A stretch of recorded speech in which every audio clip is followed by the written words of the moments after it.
เขาซื้อของฟ้าเพิ่นมะม่วง2 โน่จักเพชรกินได้หรือบ่นะทุกคนกว้างไอ้น้องสิบตัดนะมันที่3เจ็บได้2 มือสบายดีทุกคนสวัสดีสบายดีตัวแรงๆทุกคนเลยวันนี้นะว่าสิพาทุกคนไปอันนั้นทุกคนเลยไปเยี่ยมหมู่หรือว่าไปยามหมู่นะว่าหมู่เซี่ยวทุกคนในอันเซี่ยวมาแต่ไทยเป็นเจ็บซิตติ้งคนทางบ้านจมหาดทุกคนเลยเป็นหมู่กันตะเก้าไว้แล้วอันน่ะเป็นเจ็บทองเป็นป้าซิตติ้งมาแต่ไทยทุกคนเลยเป็นหากามามื้อวันที่14 กุมภาพันธ์เลยทุกคนเลยเพราะว่าเฮากะเป็นหากระเบาะเฮากะหากระพุจักนะวันนี้เฮาได้ขึ้นมาแต่ป้ากระบะม่อนเมื่อวานนี้เอาไปหาซาปากั้งกระบะม่อนเมื่อวานนี้ทุกคนวันที่ไปเยี่ยมเพนวันนี้นะพอดีเฮาก็เอาของฟ้าทุกคนนะทุกคนเขาซื้อของฟ้าเพิ่นซื้อมาแตงโมทุกคนเลยนะมะม่วง2 โน่จักเพชรกินได้หรือบ่นะทุกคนเลยซื้อเป็น2 โน่ทุกคนเลยพอดีค่อยก็ไปผู้เดียวผมไม่มีมู่ไปน้ำนะอันว่าสิเอามู่อยู่บ้านผัดเขาขึ้นไปก้นมั่นทุกคนเลยเบาซีขึ้นไปก้นมั่นมีแต่ห้องกับไปผู้เดียวนี่ก็แรงๆนะทุกคนเลยมัน2-3 โมงนั่นแหละเด็ดแม่งๆทุกคนเลยพอดีไปจอมมูเลยเอาทุกคนเป็นแนวใดกะไปติดตามทั้งกันทุกคนเลย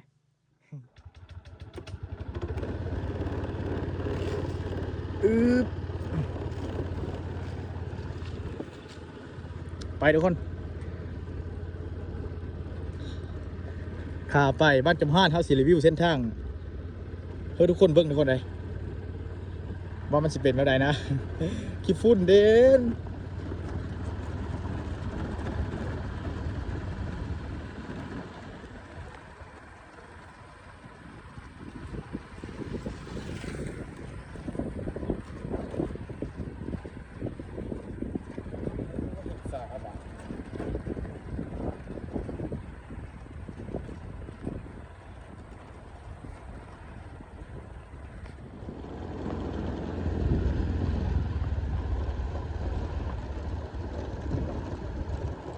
เวนี้ทุกคนเลย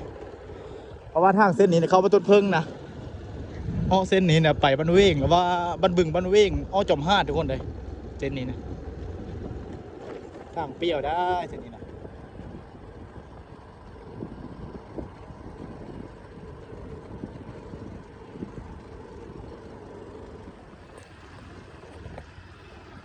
อันนั้นทุกคนเลย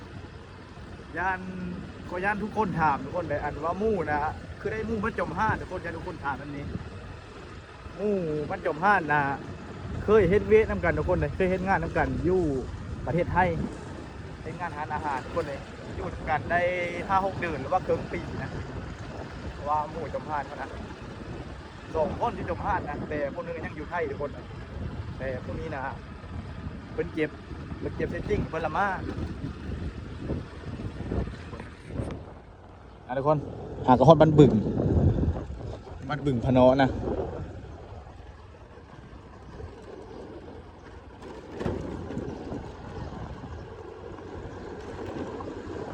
บ้านใหญ่ในบ้านนี้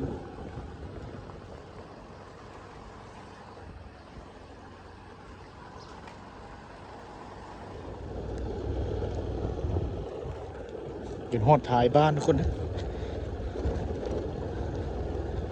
ะทุกคนอยู่นี่เนี่ยเป็นโคได้ทุกคนเลยเป็นสายพานข้ามไปพุ่นแหละข้ามฟ้าเศษทุกคนเลยทุกคนเลยข้ามไปหาบ้านเว้งจอมห้าพุ่นก็ได้ฮอดพุ่นก็ได้บ่นี่นะ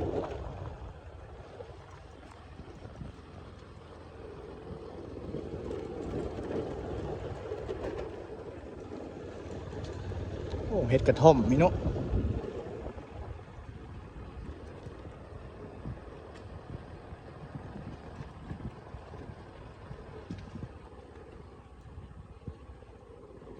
จอดคนเบิ่งก่อน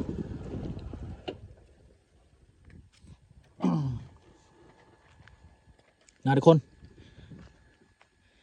เป็นสายพานทุกคนเป็นสายพานข้ามไปพุ่นนะข้ามไปบ้านเว้งไส้ประจำห้าทุกคนนะสายพานตัวนี้นะเฮาก็บ่เคยมาทุกคนเลย เฮ้ยโมเมนต์เฮาก็เคยมาเทื่อหนึงทุกคนเด้ย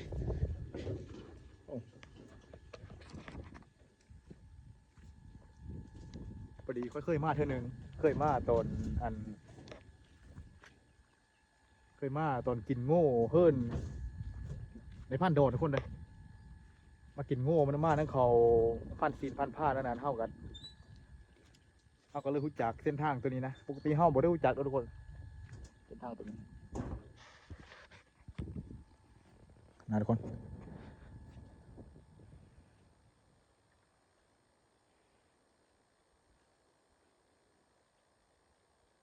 ตีเบ็ดทุกคนเลยเขาเจ้าซีดเบ็ดนะ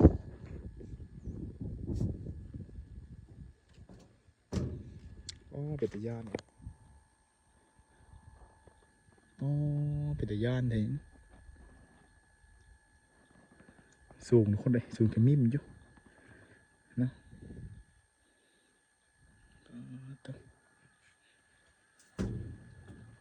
เว้ยเสียวเด้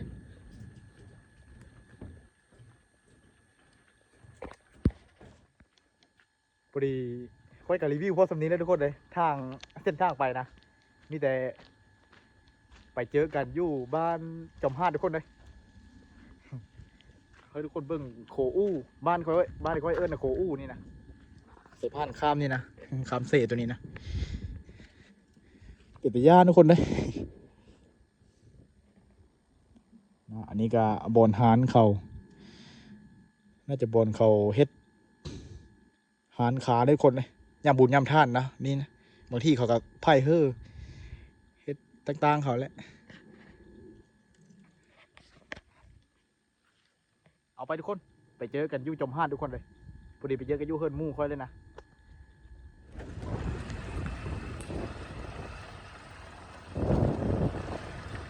พอดีไก่บ้านเวงมาไก่เริ่มทุกคนเลย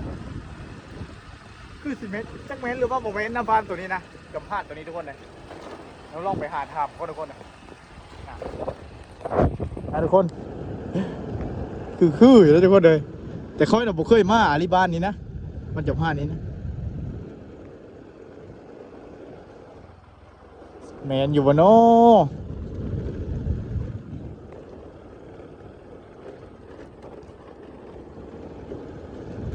อุ้ยทางเนี้ยอะไร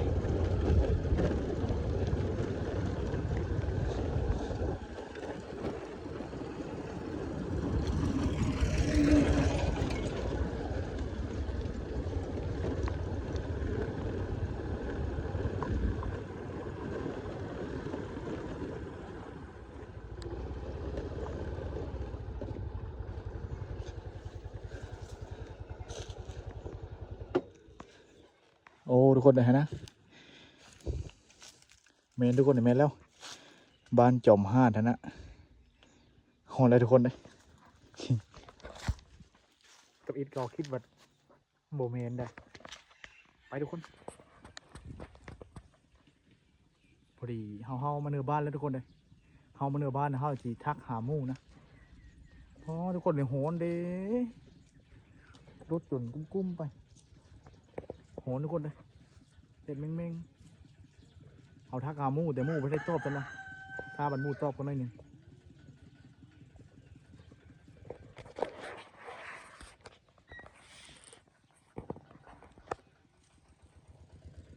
นะทุกคน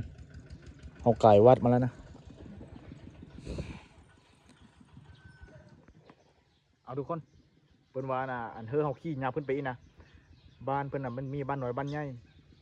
แต่บ้านใหญ่เนี่ยโบเมนเพิ่นอยู่บ้านน้อยทุกคนเลยไป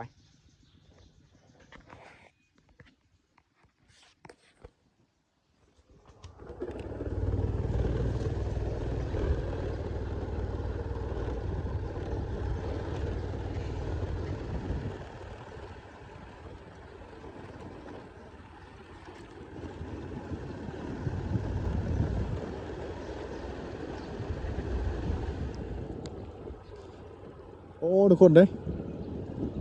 บอลเลือกว่ะเห็นแล้วทุกคนน่าอยู่พุ่ง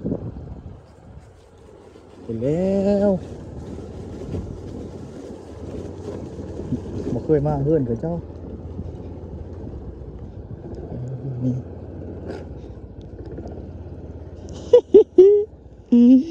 โอ้โหแตงโมนี่แต่สลานที่โทษเลยนะเอาไปซื้อมาโม่วะ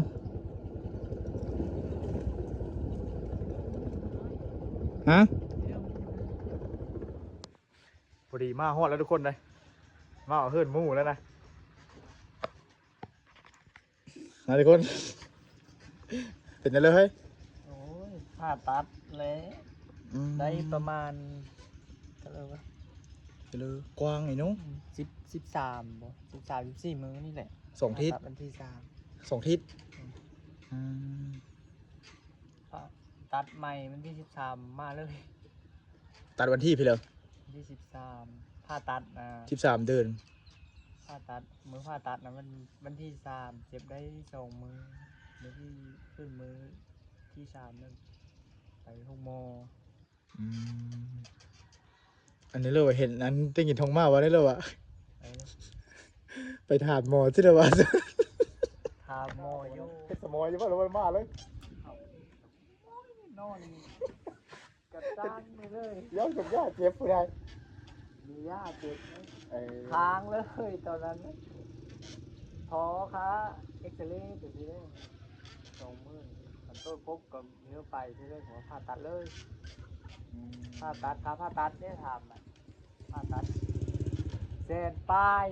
ร่วมทั้งขานั้นยี่ห้อ2 เส้นเขาบอก เสร็จบ้านนะ ตายเอาบาด โอ้มิงเลยนุ๊ก โอ้ยร่างอยู่หันเท่าเลยเงินไปซื้อ ไปแบกของสิ้น เงินติดตัวได้แต่ขายซื้อเล่ซื้อขาผ่าตัดไม่ได้เนาะ เอาตัดเมื่อกี้อันเท่าไหร่ซะ เขานั้นเขาเฮิร์นหมู่มากเฮิร์นเขายันกับเขาบุรีไปนั่นนะเขามกง เราเศร้าของมา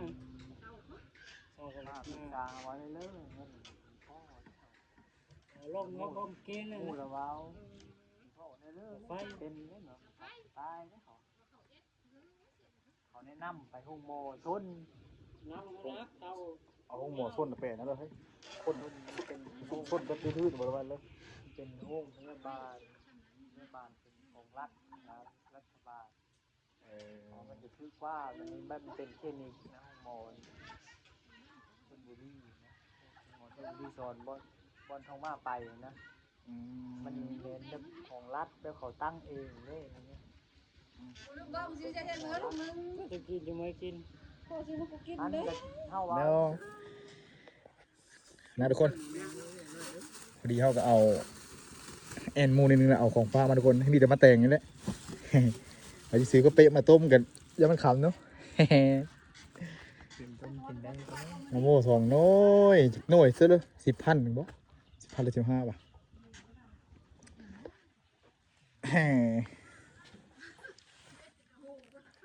ผ่าเลยบ่ใหญ่เลยเบิ่ง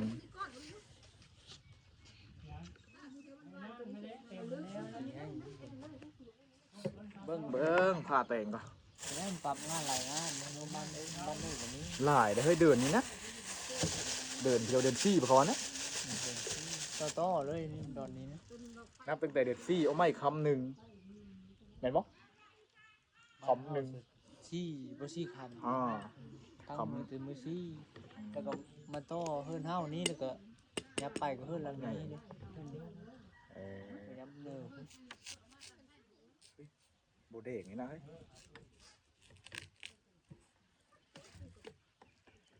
ตัวเด็กจะครึ่งเลยนะ ลองซิมแดงบ้านน้ำโพดเนาะ หากเอามาแต่ด่านเมื่อวานนี้นะ มาตรานในเรื่องเสื้อกลับมันคืออีวอเลย ย่าเสื้อเร็ว แล้วเสื้อแล้ว เหมือนมากระดูนะเฮ้ย มันโหยหน่วยเลยแล้ว มันโหย มันโหย ผ้าเนี่ยเลิกวะเป็นนี้ปะ เออเดี๋ยวนี้นั่นไหนของแรก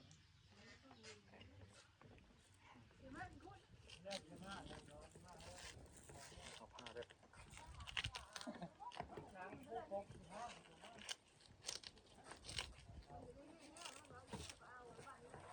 เพื่อเฮ้ยตัวปะ ไอ้หมูโก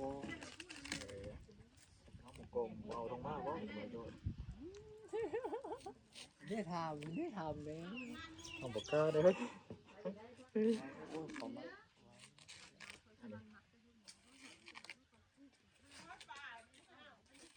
นี่ไม่อยู่ในลูกเออไปนี่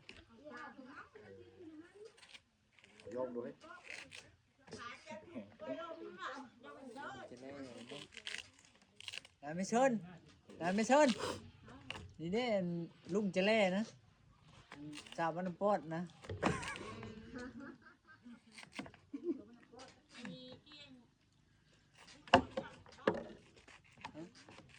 อร่อย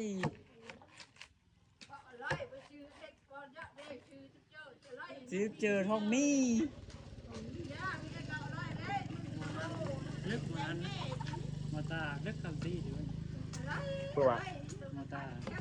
เฮ้ยผมเป็นตะกินเลยนะเฮ้ย ก็เนียวนี้มาขู่กันมาโม่เนาะ เป็นมั่วส่วนน้อยเดี๋ยว กินนะกินก้อนได้เลย ฮะย่างใดเออผมมีผู้สาวใด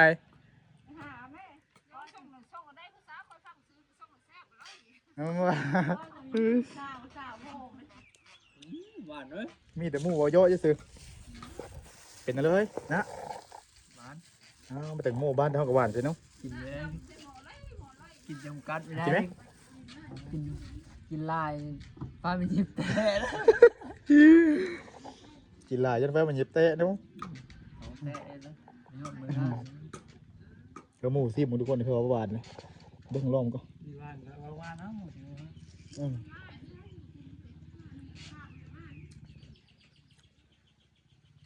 มาจะเล่น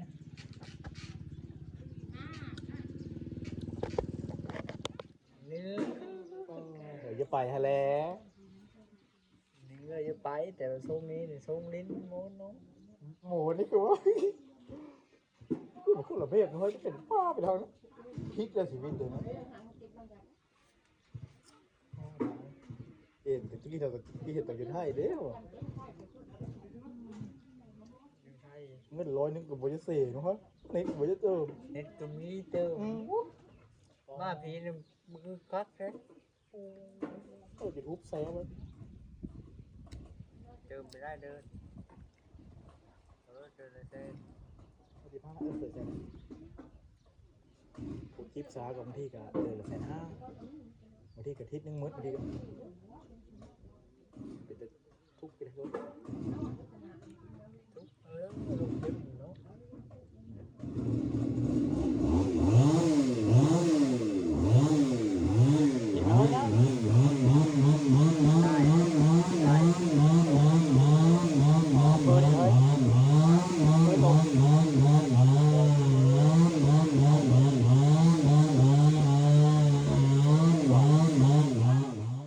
เอาทุกคนเลย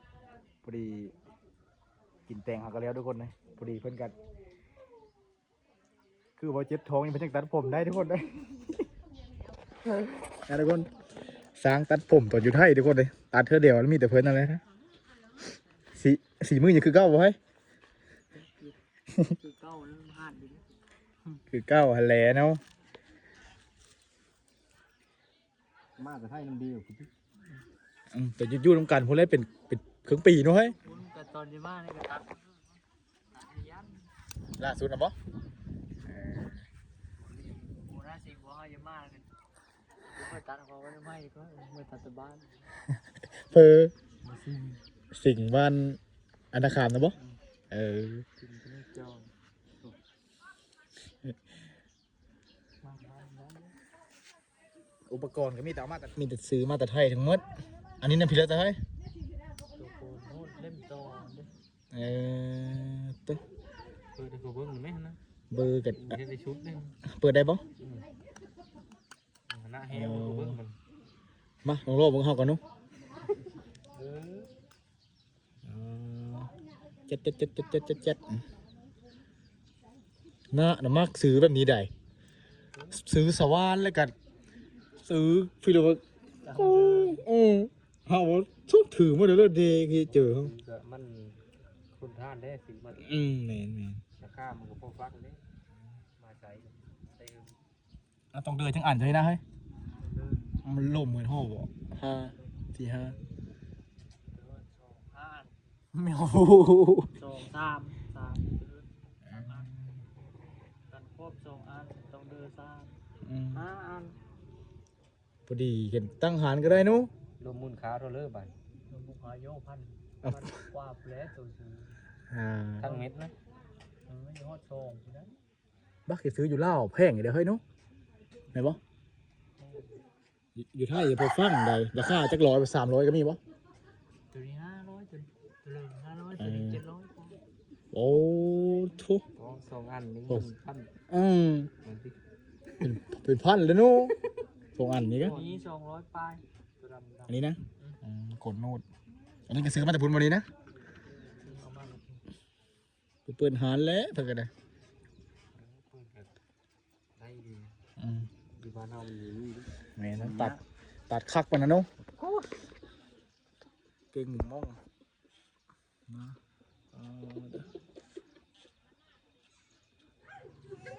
เลือกตัดผมแล้วนะเฮ้ย แล้ว2โหมัน ว่าเธอยังตัดผมได้อยู่ธรรมดาอยู่ ยังเขาแลนอยู่นะแลนสีหอมเลย อืม นางตัดผมได้ ให้เลือกบัตรอันนี้นะเฮ้ยบัตรงานดองกับโฟนให้เลือกกินเหล้ากินเบียร์นะเลือกบัตรนี้นะ โยมเลยยืนนี่แล้วยางแทบมีไว้นะนั่นเราแบบยืนนี่แล้ว ฮอปเคได้อยู่เว้ย จังหวะได้ตั้งยืนได้ไง ฮอปเคเนาะ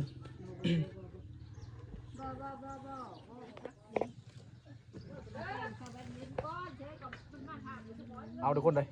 มีแต่เอากะสิกลับบ้านเลยทุกคนมันขำแล้วมาจอบหมูกะ ของฝากกันทำนี้ได้น้อยมาแต่งกับเพ้นกินได้น้อยหนึงทุกคนเลยแต่ประเภทต้มข้าวเป๊ะว่าเฟอร์เพื่อนก็ได้กินอยู่เว้ย เขาคือพูด กินได้ปะเอาข้าวนะกินเลยข้าวหุง เขาหุง ข้าวเหนียวกินมาได้จัง เขาเนี่ยรักกินดีก็ไม่ กินเธอน้อยกินฟังเลย ข้าวเหนียวพลักกินเนาะ หมดได้ เฮ้ยอันนั้นเลยนะเฮ้ยเอามือได้ เข้าใจ ดีไว้เด้อเฮ้ย